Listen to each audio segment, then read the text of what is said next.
Muy buenas noches, bienvenidos a Desafinados, martes de 10 a 12 de la noche. Quien les habla, Carlos Sánchez Viamonte. Vamos a estar con Darío Pignotti, con Ernesto Alonso, con la columna de Horacio Rafart, con un Zoom con integrantes de 2 equipos de fútbol para ciegos y el secretario del gremio de judiciales. Pero antes, quisiera manifestar que me cuesta encontrar a veces adjetivos apropiados para decir exactamente, para calificar lo que siento. Y cuando estoy solo puedo recurrir al insulto, pero eso me rebaja en parte y además no es un argumento. Así que voy a intentar de ser claro en lo que pienso, y me refiero a lo que ocurrió en el programa de Marcelo Tinelli, donde mientras una chica cantaba, ponían de fondo imágenes de personas perfectamente reconocibles, todas. Entre ellas, Frida Kahlo y Ana Frank. Cuando pusieron la imagen de Ana Frank, gigante de fondo, justo la letra de la canción era: yo no soy esa chica que no sale de su casa, que escribe. No es una banalización, es peor, es una perversa utilización. Porque todos sabemos quiénes fueron Frida Kahlo y Ana Frank. Sabemos que Frida Kahlo tuvo que pasar meses en cama como consecuencia de un terrible accidente que sufrió, y que Ana Frank estuvo 2 años en Holanda en un altillo, escondida con su familia durante la Segunda Guerra Mundial, evitando ser capturada por los nazis, que finalmente la encontraron, la enviaron a un campo de concentración donde la asesinaron. Así que el uso incalificable de estas imágenes lograron lo deseado, que era evitar que un programa casi sin rating tenga un escándalo que a lo mejor evite que lo saquen del aire. Creo que eso fue lo que desearon, y así fue que salieron en todos los medios. Pero en vez de ser repudiados por toda la sociedad, reconociendo que lo que ocurrió durante la Segunda Guerra Mundial, ese genocidio, es cometido contra toda la humanidad, fue uno de los pocos, una institución argentina judía, la que repudió lo ocurrido. Pero en vez de un castigo social o legal o ser sacados del aire, reciben un premio. ¿Cómo? Y saliendo en la prensa, que era lo que buscaban. Y además haciendo declaraciones que sí, que no fueron conscientes, que iban a ver si tomaban o visitaban el Museo Ana Frank o se interiorizaban más con el tema. Lo que no me sorprendería que venga entonces una tercera parte en los medios donde digan cómo se interiorizaron. No me jodan. Si pusieron la imagen de Frida Kahlo y la de Ana Frank, es porque sabían quiénes eran, si no, no la ponen. Y si justo ponen la imagen de Ana Frank cuando la letra dice: yo no soy esa chica que no sale de su casa y escribe, fue para generar el escándalo que sobrevino. Las falsas disculpas, la promesa de interiorizarse, buscan lo mismo, más prensa. Insisto, no banalizaron el tema, se aprovecharon, que es mucho más perverso. Lo único que puedo agregar son 2 cosas: que cada uno da lo mejor de sí mismo, y parece ser que esto es lo mejor que tienen. Y lo segundo es que no tienen derecho a joderle la vida a la gente que cuando lee la noticia te pasa 1 o 2 o más días amargado y quizás esa mañana se había levantado contento. Vamos a un tema musical. Vamos a escuchar el himno partisano judío. So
Y continuamos con Desafinados. Cada 15 días, ustedes saben que participo en el programa Universidad Deportiva que conduce Damián Zárate en una columna de Derechos Humanos y Deportes. Vamos a pasar esa columna y a continuación un diálogo que hicimos por Zoom con el secretario general de la Asociación Judicial Bonaerense y 2 integrantes de equipos de fútbol para ciegos. Muy buenas noches, querido Damián, y saludos a tu audiencia. Bueno, hoy nuevamente tenemos la columna de Derechos Humanos y Deportes. Ya con anterioridad había señalado que desde mi punto de vista hay una discriminación al celebrarse los Juegos Olímpicos y los Paralímpicos. Pero entonces voy a proponer ahora encararlo desde otro punto de vista. Porque el tema de la discriminación implica una discusión muy amplia, sobre todo en lo que se refiere a igualdad de condiciones para que se dé la discriminación. Además está la discriminación positiva, si se quiere, que es cuando se beneficia a una persona que tiene alguna discapacidad. Y como sería muy complejo y no nos pondríamos quizás de acuerdo, o los oyentes no terminarían de centrar la atención en lo que para mí es lo primordial, voy a hacer entonces un brevísimo repaso de cómo nacen los llamados hoy Juegos Paralímpicos. Sabemos que los Olímpicos ya desde 1896 nacen en Atenas. Pero los Juegos Paralímpicos es muy posteriores, en 1960. ¿Qué ocurre? Después de la Segunda Guerra Mundial, en Londres, en un hospital, el gobierno británico le encomienda a un médico, Guterman, de origen judío, alemán, exiliado en Inglaterra, que rehabilite a los heridos, tanto soldados o civiles, que habían sido heridos. Así comienza la rehabilitación mediante el uso del deporte como herramienta, tanto de recuperación física como psicológica. Así fue posteriormente transformándose en un ejercicio recreativo, hasta que quienes presentaban condiciones de gran aptitud empiezan a utilizarlo a nivel competitivo. Paralelamente en Estados Unidos, que también se encontraban en una situación similar en cuanto a número de personas en silla de ruedas, por ejemplo, empieza el baloncesto en silla de ruedas. Y en 1949 se hace el primer torneo nacional de baloncesto y se arma la Asociación Nacional de Baloncesto en Silla de Ruedas. Van pasando los años y en realidad no, un año antes, esto me había olvidado, coincidiendo con la inauguración de los Juegos Olímpicos de Londres, Guterman, el médico que hoy nombré, organiza la primera competición entre deportistas de otros hospitales de Inglaterra que también estaban rehabilitándose. Solo hubo una categoría que era tiro con arco, en la cual participaban tanto mujeres como hombres que tuvieran una lesión medular. Se los llamó los Juegos de Stock y de ahí en más empieza a desarrollarse poco a poco la unión de organizaciones o de veteranos primero. Por ejemplo, 4 años después se unen los veteranos holandeses y arman los Juegos Internacionales de Stoke Mandeville.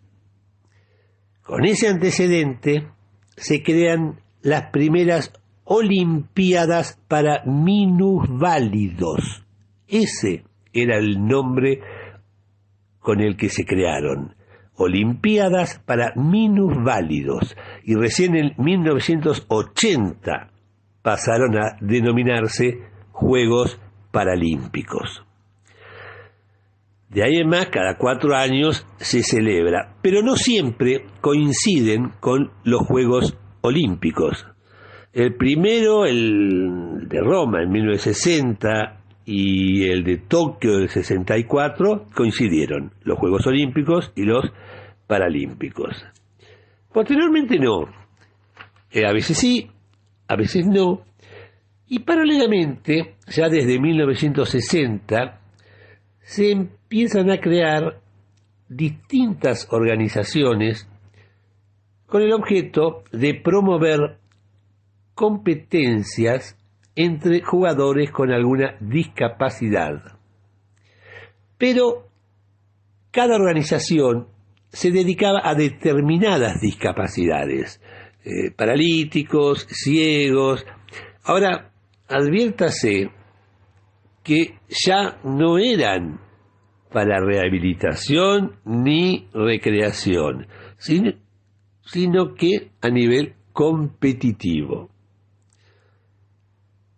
Ese es un tema que ya tratamos y que volveremos a tratar, la diferencia entre lo que es el deporte como entretenimiento, goce, diversión, salud, de lo que es el deporte de alto rendimiento, competitivo, pero bueno. Finalmente surge una necesidad de unirse entre estas distintas organizaciones que cada una se dedicaba a una determinada discapacidad. Y fundan el Comité Internacional de Coordinación de los Deportes para Personas con Discapacidad. Todo ese era el título. Se lo pasó a conocer como ICC. Eso fue en 1982. Y en 1989 nace el Comité Paralímpico Internacional. Pero es en 1992 cuando el ICC, o sea, el Comité Internacional de Coordinación de los Deportes para Personas con Discapacidad, se fusiona con el Comité Paralímpico Internacional. Fue después de los Juegos Olímpicos en Barcelona. No coincidían siempre los Juegos Olímpicos con los Paralímpicos. Entonces, recién en Seúl, en 1988, y en el 92 también, los Juegos Olímpicos y los Paralímpicos de verano e invierno se celebraban en las mismas ciudades, en las mismas instalaciones, y se firma el acuerdo del Comité Olímpico Internacional y del ICC, el Comité Internacional de Coordinación de los Deportes para Personas con Discapacidad, para que se celebren en la misma ciudad, en las mismas instalaciones, ambos juegos. Eso se ratificó en el 2001, donde el Comité Olímpico y el Paralímpico firmaron un acuerdo, una ciudad, una única práctica. Bien, en estas condiciones entonces, ¿cuál es la base para que no se unan el Comité Olímpico y el Paralímpico en un solo comité? Porque hasta ahora lo había abordado el tema por el lado de la discriminación. Bueno, para evitar tornar más compleja la discusión, vamos a simplificarla. Si ambos juegos se celebran cada 4 años en la misma ciudad, en las mismas instalaciones, ¿cuál es la razón? ¿Cuál es la razón para que no sea un solo comité? Si quieren con 2 secretarías por cuestiones logísticas, pero un solo juego, el que se celebre cada 4 años. Esa es la pregunta que les dejo. Miren, hace un ratito mencionaba la diferencia entre el juego o el jugador competitivo de alta competencia del jugador que simplemente quiere divertirse y de lo que implica en la salud de esa persona el poder practicar el deporte. En este sentido es en el que más me agrada tocar el tema, que ya no se relaciona con Juegos Olímpicos y Paralímpicos, porque eso sí son de alta competencia ambos. Pero, por ejemplo, si una persona es pésima jugando, como yo a cualquier deporte, menos, porque soy realmente un pato para todos los deportes, menos para natación, que soy un perro. Ese chiste es muy malo, pero lo hago siempre. Bueno, la cuestión es que igual tengo derecho a jugar. No, obviamente, ninguno de esos Juegos Olímpicos ni Paralímpicos, porque esos son de alto rendimiento, pero sí para jugar. Ahora, ¿qué ocurre, por ejemplo? Un paralítico puede ir a una cancha de tenis común y jugar contra otro paralítico. Pero el fútbol para ciegos carece de canchas. Hay que armar con un inflable, porque les recuerdo que las medidas son 40 por 20 y los 2 laterales de 40 metros llevan una madera para que rebote la pelota y no se salga, y en la parte de arriba tiene que estar acolchonado para que no se golpeen los jugadores. Es muy complejo inflar cada vez que quieren jugar y conseguir el lugar donde inflarlo. Bueno, te doy una noticia, Damián, como primicia, que mirá, en vez de darla en el programa del cual participo los días martes, no, prefiero dártela hoy a vos, porque de lo que se trata es de que se conozca cuanto antes esta novedad. La Asociación Judicial Bonaerense y un conjunto de equipos de ciegos que se disponen a celebrar un torneo el primer fin de semana de noviembre han convenido en que en el predio de la asociación se arme una cancha de fútbol para ciegos permanente, no con un inflable, no, permanente, para que gente de la asociación judicial o cualquier otro que quiera ir a practicar fútbol en esa cancha pueda hacerlo cualquier día a cualquier hora. No es necesario, ya que, por ejemplo, estamos 4, vamos, jugamos, van y juegan. Y si no tienen por ahí un arquero, como hay otros chicos o grandes, por ahí quieren sumarse, porque los arqueros son videntes. Y si alguien quiere probar jugar para ver cómo es que juegan los ciegos, se puede tapar los ojos, hay vendas especiales, y puede tratar, porque va a ser tratar, porque es muy difícil, pero lo puede lograr. Eso es un avance muy grande, porque está bien, los que se dediquen a la alta competición son personas con determinadas condiciones y determinada pasión y muchas horas de trabajo, entrenamiento. El resto de la sociedad, sea a los 90 años caminando en el parque, o sea a los 20 jugando 3 partidos de fútbol seguidos, no sé. Todos, malos y buenos, tienen derecho y necesidad de practicar un deporte. El tema musical de hoy te va a provocar mucha risa, Damián, y a los oyentes les vas a provocar quizás una animadversión hacia mi persona muy grande. El programa del cual participo se llama Desafinados. Desafinados es un himno de la bossa nova, que lo que dice es que todos tenemos derecho a cantar, aún los desafinados. De hecho, es como, a mi manera, es una canción que todos los grandes artistas la han cantado.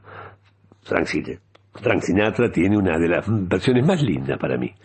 Bueno, un día yo estaba durmiendo y el productor me llama porque habíamos acordado, que nadie cumplió, a Moretti, hacete cargo, que cada uno de nosotros iba a grabar cantando pésimamente como cantamos, una versión de Desafinados, y la íbamos a pasar al aire. Yo estaba acostado, atendí el teléfono y me agarró dormido y la canté. El muy desgraciado la grabó y la pasó al programa siguiente. Yo te pido que la pases ahora para que vean que no se trata de cantar bien o cantar mal, de jugar bien o de jugar mal. De lo que se trata es de que todos tenemos derecho a cantar, a hablar, a hacer deporte. Obviamente, aquellos que se destaquen posiblemente vayan a los Juegos Olímpicos y Paralímpicos. Esa es otra discusión. Pero todos tenemos derecho a cantar. Nos estamos viendo, Damián. Saludos a tu audiencia. Quando vou cantar, você não deixa.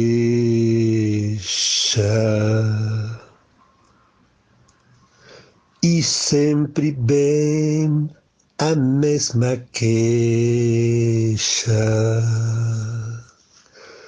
Diz que eu desafino, que eu não sei cantar.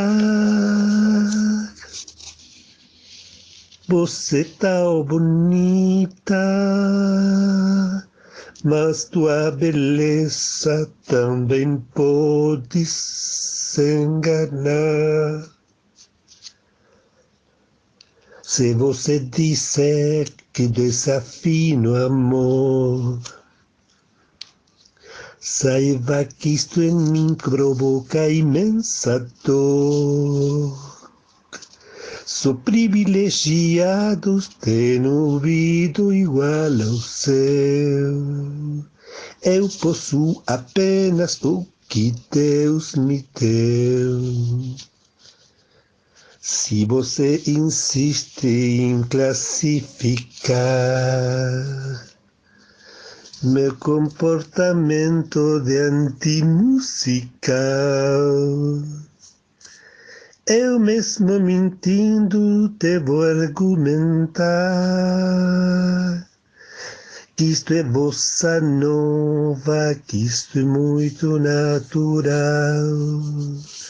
O que você não sabe nem sequer presente, e que os desafinados também têm um coração. Fotografei você na minha Rolleiflex, revelou-se a sua enorme ingratidão. Só não poderá falar assim do meu amor. Este é o maior que você pode encontrar. Você com sua música esqueceu o principal, que no peito dos desafinados, no fundo do peito bate calado, que no peito dos desafinados também bate um coração.